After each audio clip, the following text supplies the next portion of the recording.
again.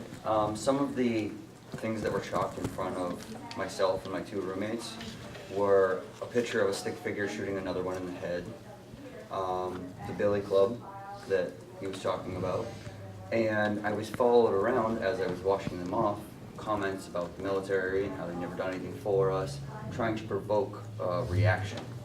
And this is the issue that we're having. Okay, Matt, did you notify the police? Police just left. Okay. It You was didn't right call? after. It was right after the assault. We went there to make sure that there wouldn't be another issue, and that's when they started targeting us instead of the women that they were targeting before. Because they don't tend to target us as much because they don't know what will happen.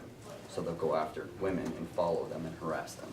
Okay, That's why I want to remind you, we're not into us and them and they or me. But I just and want- I think what you're trying to say is you support going forward? Yes, Or but I just was because using there's examples offensive- of some of the things that they're chalking Okay, are because you find it- provoking responses, and that's what they're going for.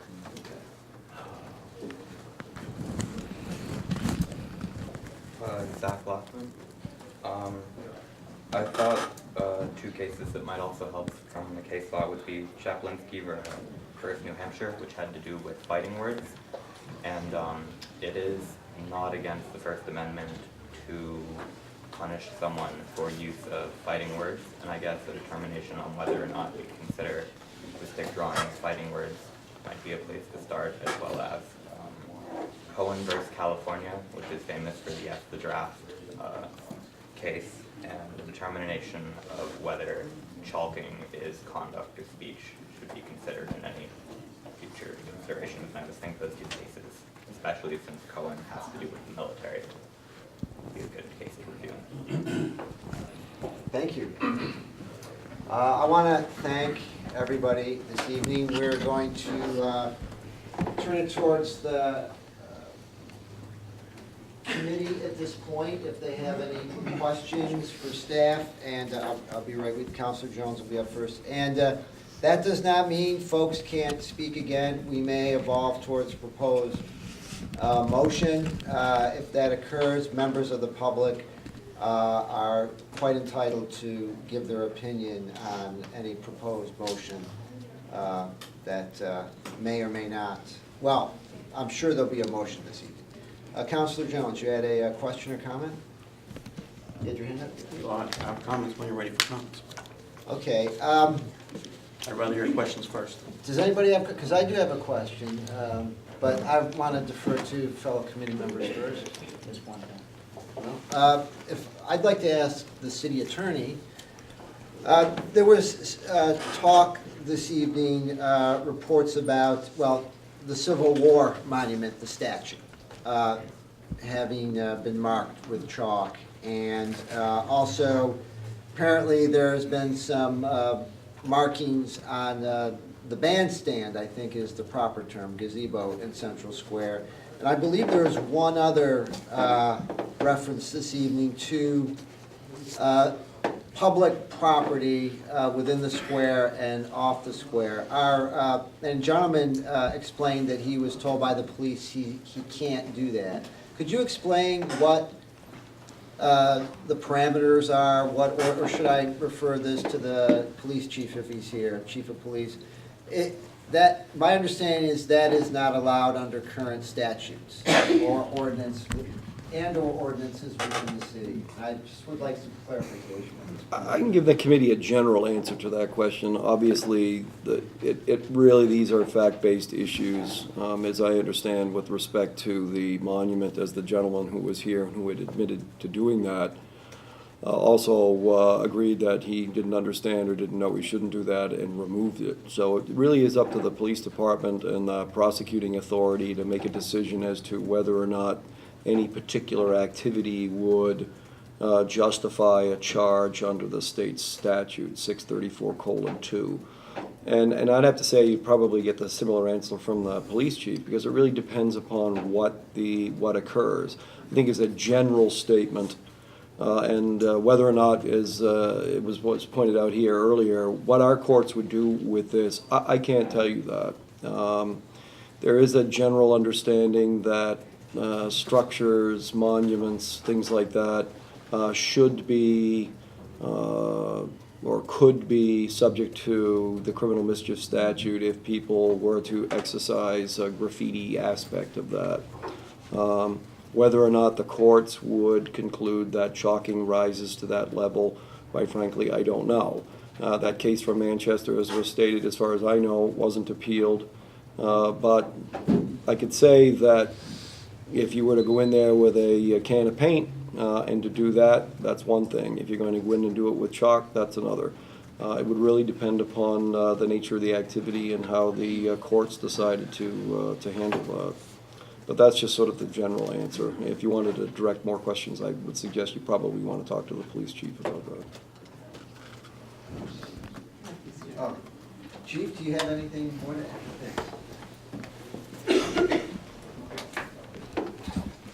Thank you, Mr. Chair. Kenneth Neal, Police Chief. I would defer a lot of my comments, and they would echo exactly what Attorney Mullins has stated here this evening. Criminal mischief needs to be interpreted based upon the activity that occurred. Now, certainly, as we look at like behaviors throughout the state to try to make those decisions, we do look to that Manchester case because it's the preeminent case of its kind at this point in time. So we would defer to that as a guide as far as how we would make decisions on whether or not it was criminal mischief or not according to the state law. Any questions for Chief Neal, for members of the Thank you. Thank you.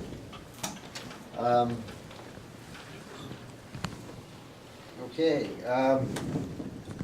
Counselor Jones, you'd like to? Yeah, I think we just heard, I think Counselor Filio is talking about a much bigger picture than what we're hearing tonight. Counselor Filio never mentioned an area, he never mentioned downtown, he never mentioned Central Square, he never mentioned chalk. He mentioned graffiti, which is a city-wide problem. Graffiti, nothing spells the demise of a city more than graffiti. And you see it everywhere. You drive down Ralston Street, you have to see the uglification of Ralston Street, just driving down there. You go out to Wheelock Park and look at you see the graffiti out there by the horseshoe pits out there. I see Mr. Croto here on the side of his store, sometimes we see graffiti. That's what needs to be addressed, I think. This chalking part is just a way smaller part of that. I think it couldn't hurt to ask, to research, and just find out what the options are to deal with this. And when you say this, I'm sorry to interrupt. To deal with- Graffiti in general, what you were just talking about, not chalk. Yeah, and I think that's part of, and Maybe in- Councilor Fillo can correct me if I'm wrong, I think that's part of what he's asking for. It was the public tonight that brought up chalking and downtown. Councilor Filio never brought that up at all in his letter, and that's an important part of having a safe, clean city, and a city with a bright future and with economic development. I don't see how it could hurt to ask staff to research and just tell us our options. What can you do? Can you allow it in certain places? Can you ban it in certain places? Can you look at the content? Which it couldn't hurt for us to find out about that. If we hear about that and we hear something we like, then we could ask staff to draft an ordinance, which would be a public process. Once again, where everyone would have, that ordinance is drafted, the public would have a say in the content of that ordinance. And if we like the ordinance, or we can change the ordinance, amend the ordinance, and then we would send it on to City Council. Right now, I think we should go with Councilor Fillo's recommendation, and at least ask for the research. Counselor Manuel? I agree with Councilor Jones. I think it's a great idea. And I would be interested to hear from, I don't know if it's Public Works or it's Parks and Recreation, but I would be interested in the cost to the city of the graffiti. I know we have the nice, brand-new North Bridge, and I don't think it was there a week. I don't even think it was completed, and there was graffiti on there. So I would be interested in knowing the cost as part of that research. I would point out, a number of years ago, there was a spike in graffiti activity in the city. The police department, Public Works Department, Parks and Rec, and our Chief Code Enforcement Officer and Assistant City Manager, Med Kopczynski, did a lot of work in helping businesses deal with how to remove graffiti, how to create more preventive measures with certain materials that are more or less, well, I wouldn't say completely graffiti-proof, but would be easier to remove. There was a significant cost, and that is a crime, it's criminal mischief, and unfortunately, that type of activity, spray painting on walls and things like that, and the North Bridge, as you mentioned, are things that are done under cover of night and hard to catch somebody in the act. I do know that they did arrest a man from Bennington, Vermont, because the police, doing their due diligence, discovered that there was sort of a tagging clique that liked to brag about their exploits. There's a young man from Bennington who was caught and arrested, and I believe he did at least pay a fine, if not spend time in jail. It is an ongoing issue with the graffiti, but the city has been responding, and I'm sure how much it's cost, at least a reasonable estimate, would be readily available already. Councilor O'Connor, did you have something to? I do. I just wanted to say, Councilor Filio's letter, it's my understanding, when I read it, it's part of that does fall under the graffiti with chalking, not just, permanent graffiti with paint or some kind of marking that does not wash off. I just want to reiterate, we do have a state law, 634-2, criminal mischief, Roman numeral 3, that talks about all other criminal mischief as a misdemeanor, class B, where it's arrestable offense, but again, there's going to be discretion in some of those cases.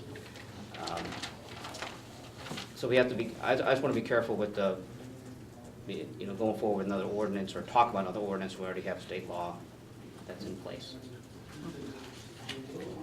Are you saying you're okay going forward, asking staff to do more research, or you're?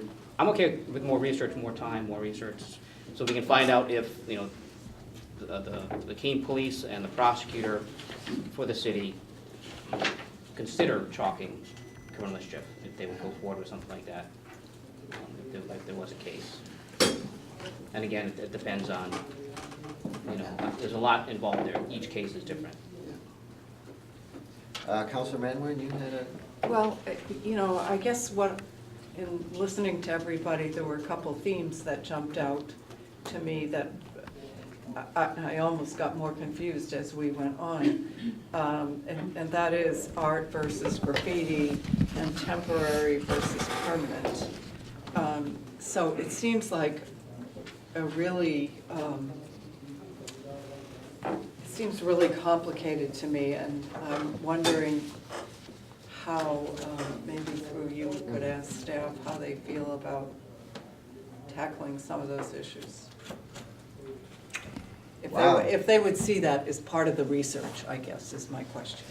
Well, do you have a particular staff member you want to ask that question to? We'll leave it up to staff to decide which one. Well, you have to call on somebody, or Oh, I someone do? has to raise their hand, that's how it works. If you want to ask that question, Okay. throw a dart, there's a number. Throw a dart, Uh, city manager?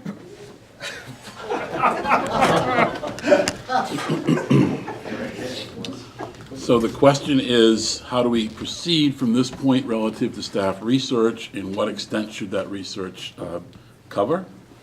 That's art. Art versus, yes, art versus, yes. All right. well, clearly you've had a lot of testimony here this evening. You know the pros and cons as they've been expressed relative to the issues. I would think that the city attorney's office would now have the opportunity to work with other staff members, the police chief and others, relative to researching this. Instead of bringing an ordinance back, they could bring back their research, and then possibly as a first step, a second step would then be to direct them to proceed with whatever option you might think was appropriate, or you could ask them to come back directly with an ordinance. So I think you have several options here. One would be a several-step process, one would be more immediate. Councilor Manning, and then I think Councilor Jones. I guess, thank you, city manager. I like the two-step process. Well, I'll weigh in my 2 cents, because I guess I should. And I'm sure there'll be another. We heard a lot of things tonight that had to do with the issue of chalking and/or graffiti, but also I heard a lot of things tonight that concern me about opinions and groups and factions in town behaving in ways that personally I don't think are appropriate. People are getting hurt physically, seriously. People are being offended and insulted in many ways by language and behavior. We've heard reports of people being followed.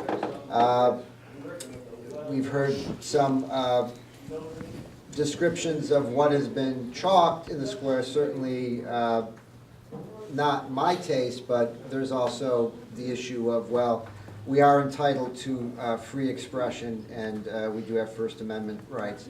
The other concern is about the economic detriments to the city because of this behavior. I think that's a separate issue. I don't want staff coming back with research on that, because whatever concerns our community have economically have to do with factors that are well beyond our borders, unfortunately. I think that the presence of certain individuals doing certain things in Central Square is not a deal breaker if somebody is coming here to maybe start a business. If that's all they see, sure, but there's a lot more to Keene than Central Square, and there is a lot about Keene that is Central Square. I also know that the city has a history of dealing with quote-unquote unruly behavior, and I've mentioned this many meetings. I'll mention it again because I like mentioning it. I think it was in 1839 or 1838, because there were rowdy adolescents with nothing better to do hanging around downtown where the Corner News is now, Gilboa Ave, and being drunk, being publicly drunk. And a number of citizens were not okay with that. It was offensive to their families. They were uncomfortable because they did not live a life based on values that they saw were negative, and they probably were in these youth. But as a result, they banned alcohol. That ban lasted a year because it didn't make a bit of difference as to what they were concerned about. And I think what I'm getting at, because I don't want to waste any more time, is there are deeper issues here that have to do with the community and how we get along with each other, whether we like each other or not. What troubles me as a citizen of this city, as a member of the city council, but also somebody who watches the news, not much, because it's all the same, is that there's just too much polarity, too many factions who want to have their point of view only expressed and tolerated and not others. That's what's going to destroy any society or any community. And I hope as we go forward, whatever this committee decides, whatever this council decides, we weigh in on preserving a balance and not creating an issue that will only cause more heartache, more problems, more involvement with our city legal resources in dealing with something that really has to do, I think, ultimately with personal responsibility. So with my grandstanding done, that's part of the perks of being chair. I'm ready to hear what's next from any committee members, if you want to make a motion or want to talk more. Do you want to make it? Certainly.